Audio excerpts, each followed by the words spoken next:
जय हिंद साथियों, स्वागत है आप सभी का उत्कर्ष एकेडमी खिलचीपुर के ऑनलाइन प्लेटफॉर्म में। प्यारे साथियों, इस वीडियो में हम लोग एमपी पुलिस कांस्टेबल एग्जाम 2023 के लिए प्रीवियस ईयर मैथ के क्वेश्चन डिस्कस करने वाले हैं। बहुत ही आसान सा सॉल्यूशन, शानदार सॉल्यूशन यहाँ पर इस वीडियो में हम लोग हर एक क्वेश्चन का करेंगे। बिल्कुल एग्जाम वाले क्वेश्चन इस वीडियो में लिए गए, सिलेक्टेड और इम्पोर्टेंट। पूरे वीडियो में लास्ट तक बने रहना है, बहुत सारी चीजें आपको इस वीडियो में सीखने को मिलने वाली है। इस क्लास का पीडीएफ आप हमारे टेलीग्राम से डाउनलोड कर सकते हैं। टेलीग्राम का लिंक आपको इस वीडियो के डिस्क्रिप्शन में मिल जाएगा। आज हम लोग पार्ट नंबर 11 डिस्कस करेंगे। इससे पहले हमारे 10 पार्ट कंप्लीट हो चुके हैं। यदि आप बाकी के पार्ट भी देखना चाहें तो प्लेलिस्ट आपको मिल जाएगी, जहां जाकर बाकी के पार्ट भी आप देख सकते हैं। यदि आप चैनल पर पहली बार आए तो चैनल को सब्सक्राइब कर लें और बेल आइकन को ऑन कर लें, जिससे आपको सभी क्लास का नोटिफिकेशन तुरंत मिल पाएगा। आज का पहला क्वेश्चन आपके सामने है। यदि x का x प्रतिशत बराबर 25 है तो x किसके बराबर है? तो यहाँ पर सॉल्व करने के लिए x का हम x प्रतिशत निकालेंगे। तो x प्रतिशत का मतलब होता है x बटे 100 और इसका बराबर में मान क्वेश्चन में दिया है 25। अब यहाँ क्या करेंगे, x का गुणा x से होगा तो x की पावर 2 बनेगा और बराबर भाग से ये 100 इधर जाएगा तो 25 के गुणा में चला जाएगा, तो यहाँ 25 गुणा 100 हो जाएगा। x का वैल्यू लाने के लिए ये वर्ग हटाना होगा, तो वर्ग हटेगा तो इधर संख्याओं पे वर्गमूल लग जाएगा, तो यहाँ पर रूट के अंदर 25 गुणा 100 बनेगा। x बराबर ये वर्गमूल हटेगा तो ये 5 का वर्ग 25 होता है और 10 का वर्ग 100 होता है, इसलिए 5 गुणा 10 इससे बाहर आ जाएगा और x बराबर 5 टेंजा होता है 50, यानी कि x का मान 50 आएगा और 50 option number A correct answer हो जाएगा। इसी प्रकार क्वेश्चन नंबर 2 इंपॉर्टेंट क्वेश्चन है। एक समांतर चतुर्भुज का परिमाप 12 सेंटीमीटर है। यदि इसकी एक भुजा 3.6 सेंटीमीटर है तो दूसरी भुजा ज्ञात कीजिए। मतलब यहाँ पर जो फॉर्मूला यूज होगा, समांतर चतुर्भुज के परिमाप का फॉर्मूला यूज होगा, और समांतर चतुर्भुज का जो परिमाप होता है 2 कोष्टक में a प्लस बी होता है, मतलब उसका लंबाई प्लस चौड़ाई। अब परिमाप की जगह हमें 12 लिखना पड़ेगा, बराबर 2 की जगह 2 लिखेंगे और a प्लस बी ऐसा ही लिख लेंगे। गुणा का 2 इधर आएगा तो भाग में चला जाएगा 2 का भाग 12 में देंगे, 6 बार कटेगा, तो यहाँ 6 बराबर आ चुका है a प्लस बी। इसमें से ये a प्लस बी उसकी समांतर भुजाएं हैं दोनों। एक भुजा का मान 3.6 दिया, तो मान लो a वाली भुजा 3.6 है, प्लस b का मान अपने को लाना है और इधर में 6 है। अब ये प्लस का 3.6 बराबर की इधर आएगा तो माइनस हो जाएगा, तो 6.0 में से माइनस करेंगे 3.6 को, तो बराबर में b बचेगा। 10 में से 6 जाएगा तो यहाँ 4 बचेगा और 5 में से 3 गया 2, 2.4 बराबर b का मान आ जाएगा। मतलब इसकी दूसरी भुजा आ जाएगी 2.4। ऑप्शन नंबर सी इसका करेक्ट आंसर हो जाएगा। क्वेश्चन नंबर 3 हमारे पास है। दो संख्याओं का योग 60 है और यदि एक संख्या दूसरी से 14 बड़ी है और बड़ी संख्या निम्न होगी। मतलब यहाँ पर क्वेश्चन में दो वैल्यू का सम दिया है योग और उनका डिफरेंस बताया 14 और बड़ी संख्या पूछा। तो जब कभी क्वेश्चन में किन्हीं भी दो वैल्यू का योग पता हो और उनका अंतर पता हो और आपको दोनों वैल्यू लाना है तो क्या करोगे, जो डिफरेंस दिया पहले तो आप योग में से घटा लो, तो यहाँ पर 60 में से 14 जाएगा, 10 में से 4 गया 6 बचा, 5 में से 1 गया 4 यानी 46। अब जो बचा इसको दो बराबर भागों में बांटने के लिए 2 का भाग लगा दो, तो यहाँ पर 2 दूनी 4 और 2 तिया 6, मतलब 23 दो हिस्से बना दिए। अब यहाँ पर जो डिफरेंस था किसी भी एक हिस्से में जोड़ दो, तो यहाँ पर एक 23 में 14 जोड़ देंगे तो यहाँ पर 4 3 7 यानी कि एक 37 बनेगा और दूसरा 23 बनेगा। अब यहाँ पर क्वेश्चन ने कहा बड़ी संख्या बताओ, तो बड़ी संख्या कितनी बनी 37। Option number D correct answer हो जाएगा। क्वेश्चन नंबर 4 की यदि बात करें, 5,000 रुपए की धनराशि पर यहाँ पर 8% वार्षिक ब्याज की दर बताइए, समय ज्ञात करना है और यहाँ पर ब्याज भी दिया है अपने को, चक्रवृद्धि ब्याज दिया 832 रुपये और अवधि की गणना करना है। तो आप क्या करो, यहाँ पर सीधा अमाउंट यानी मिश्रधन का फॉर्मूला लगा लो।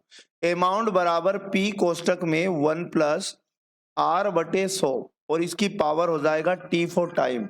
प्यारे साथियों, मैं यहाँ पर आपको बता दूं अमाउंट क्या होता है, मूलधन प्लस ब्याज यानी मिश्रधन बनता है। तो मूलधन 5,000 रुपया है और ब्याज कितना है हमारे पास 832।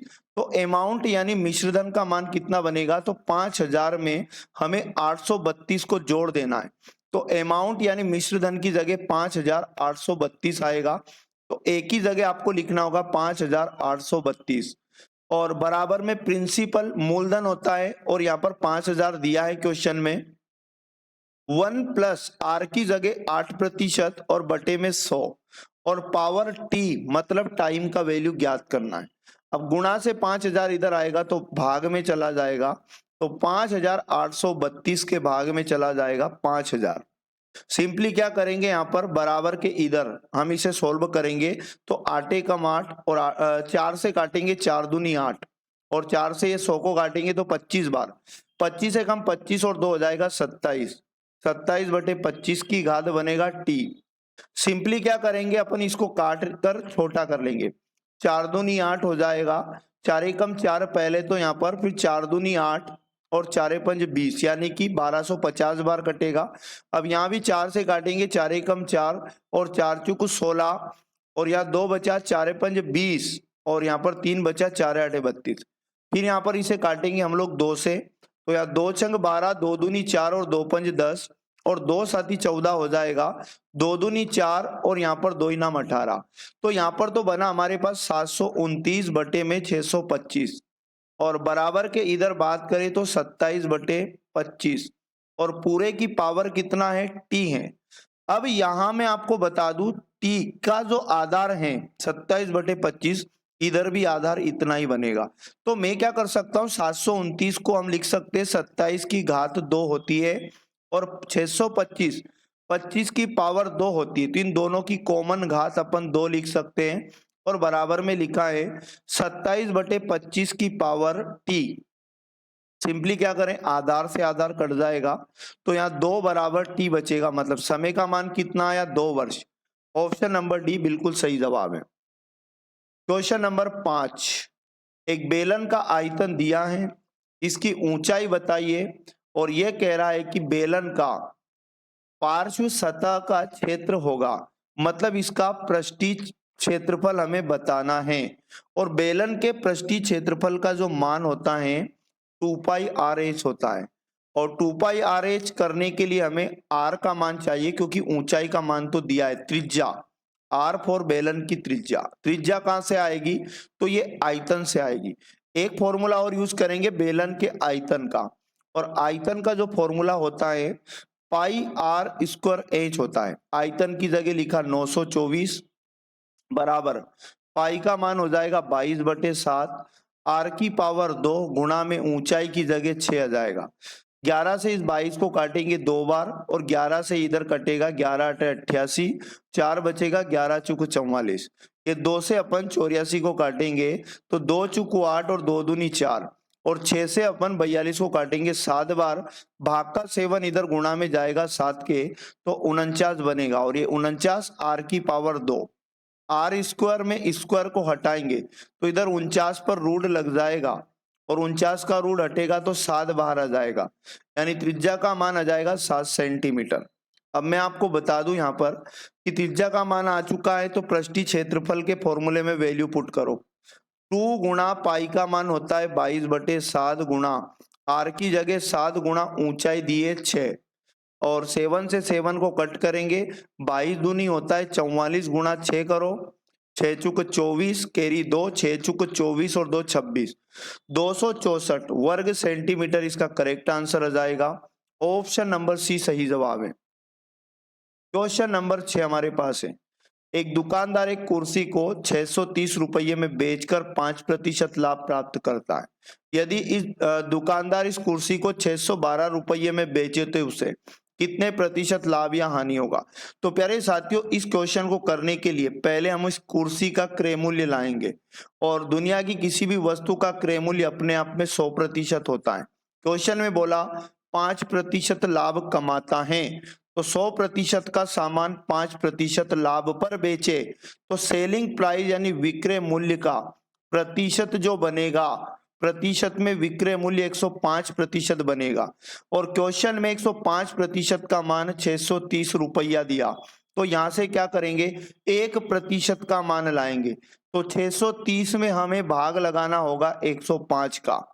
अब क्या करेंगे, अपन क्रय मूल्य लाएंगे, तो क्रय मूल्य लाने के लिए 630 बटे 105, जो 1% का मान है इसमें 100 का गुणा कर दो, तो 100% का वैल्यू आ जाएगा। इसे काटेंगे तो यहाँ पर 5 दूनी 10 और 5 एकम 5, 5 से इधर 63 को काटेंगे तो 5 एकम 5, 1 बचा, 5 दूनी 10, फिर 3 बचा, 5 छक्के 30, और यहाँ पर 6 बार में ये 126 कट जाएगा, तो क्रय मूल्य आ जाएगा 600 रुपए।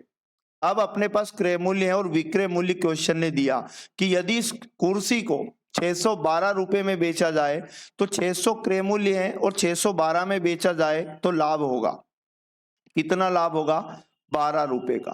क्वेश्चन में पूछा कि लाभ प्रतिशत बताओ, तो लाभ प्रतिशत का फॉर्मूला जो होता है ना, वो होता है लाभ बटे क्रय मूल्य और गुणा में 100 करना, तो यहाँ पर लाभ का प्रतिशत आ जाएगा। लाभ 12 रुपए है, क्रय मूल्य कुर्सी का 600 रुपए है और गुणा में 100 करेंगे। 2 जीरो से 2 जीरो कटेगा, 6 से 12 को काटा, 2 बार कटेगा, तो 2% का लाभ होगा। ऑप्शन नंबर डी सही जवाब है। क्वेश्चन नंबर 7 की यदि बात करें, एक वस्तु का अंकित मूल्य 56 रुपये है, यदि दुकानदार ने 14 सही 2/7% और 12 सही 1/2% की छूट देता है, तब 2 क्रमिक छूटें देने के बाद वस्तु का विक्रय मूल्य ज्ञात कीजिए। तो जो आपको ये छूट का प्रतिशत दिया, पहले क्या करो, फ्रैक्शन से कर लो, इसे फ्रैक्शन में बदल लो। जैसे यहाँ पर 14 सही 2/7% का फ्रैक्शन बनाएंगे, तो यहाँ पर 14 7 98 और 2 जोड़ेंगे तो 100, 100/7% को हम खोलेंगे तो 1/100, इसका मतलब होता है ये कट हो जाएगा 100 से 100, तो 1/7 फ्रैक्शन बनेगा 14 सही 2/7% का। तो नीचे वाला अंकित मूल्य का मान है, ऊपर वाला छूट का मान है, तो 7 यूनिट पर अगर 1 यूनिट की छूट दी जाए तो 6 यूनिट सेलिंग प्राइस बनेगा और बटे में 7 ही लिखेंगे अंकित मूल्य।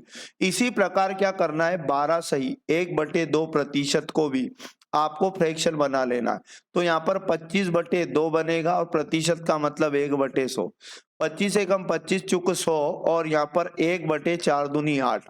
इसी प्रकार 8 यूनिट अंकित मूल्य का अनुपात है, 1 यूनिट छूट का अनुपात है, 8 पर 1 की छूट मिलेगी तो 7/8 बनेगा विक्रय मूल्य।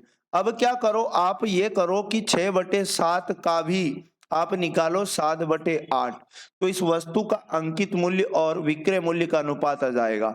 7 से 60 कटेगा, 2 तिया 6 और 2 चुक 8। यदि आप 3/4 निकालोगे किसका, अंकित मूल्य का, तो इस वस्तु का विक्रय मूल्य आ जाएगा। अंकित मूल्य क्वेश्चन में दिया 56 गुणा 3/4 निकालो 56 का, डायरेक्ट इस वस्तु का विक्रय मूल्य आपको मिल जाएगा। 4 से काटेंगे तो ये 14 बार कटेगा और 14 गुणा 3 करेंगे 42 रुपए इसका विक्रय मूल्य बनेगा। ऑप्शन नंबर 1 बिल्कुल राइट आंसर हो जाएगा। क्वेश्चन नंबर 8 इंपॉर्टेंट क्वेश्चन है, घातांक करनी, प्रीवियस ईयर पूछा गया क्वेश्चन। 23/29 की पावर -4 गुणा में x, और फिर यहाँ लिखा है 23/29 की पावर 5 बराबर। तो यहाँ मैं आपको बता दूं, यदि कोई भी दो आधार समान हैं तो उनकी गुणा में घातें जुड़ जाती हैं। तो ये दोनों आधार समान है 23/29 और यहाँ भी 23/29, तो यहाँ लिख सकता हूं मैं 23/29 और घातें जुड़ जाएंगी यहाँ पर, तो आप कहोगे -4 में जुड़ जाएगा प्लस का 5 और गुणा में x है और बराबर के इधर लिखा है 23/29 और इन दोनों की जो घात लिखी है 2x - 1 लिखा है। प्यारे साथियों, यहाँ पर मैं आपको बता दूं कि यहाँ पर बराबर के दोनों ओर जो आधार बराबर हैं, आधार 23/29 और 23/29 बराबर हैं, तो इनकी घातें भी बराबर हो जाती हैं। या फिर आप इस आधार से इधर आधार को काट दो तो ये दोनों घातें आपस में बराबर में बच जाएगी। तो ये प्लस का 5 ये माइनस का 4 है तो यहाँ प्लस का 1 बचेगा, बराबर के इधर 2x माइनस 1 बचेगा। माइनस 1 इधर आएगा तो प्लस हो जाएगा, तो 1 प्लस 1 और बराबर में 2x। हमें x का वैल्यू चाहिए, 1 में 1 जोड़ा 2, गुणा का 2 भी भाग में आएगा तो 2 से 2 एक बार कट जाएगा। तो प्यारे साथियों x का वैल्यू कितना बचेगा, 1। एक करेक्ट आंसर आ जाएगा, प्लस का 1, ऑप्शन नंबर डी सही जवाब है। Question number 9 IMP question. यहाँ पर ये संख्या आधार और उनकी घातें दी गई हैं। आपसे कहा गया इकाई अंक ज्ञात कीजिए। तो बहुत इजी तरीका मैं आपको बताता हूँ। यदि आधार का इकाई अंक 4 हो और प्यारे साथियों घात यदि सम हो, यहाँ पर घात कैसी है, सम, कितनी भी बड़ी घात हो, आधार का इकाई अंक 4 हो, घात सम हो, तो यहाँ इकाई अंक 6 बनेगा हमेशा।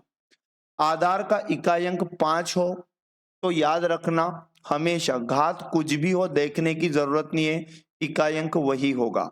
और यदि आधार का इकाई अंक 6 भी हो और घात कुछ भी हो देखने का काम नहीं, इकाई अंक वहां 6 बनेगा।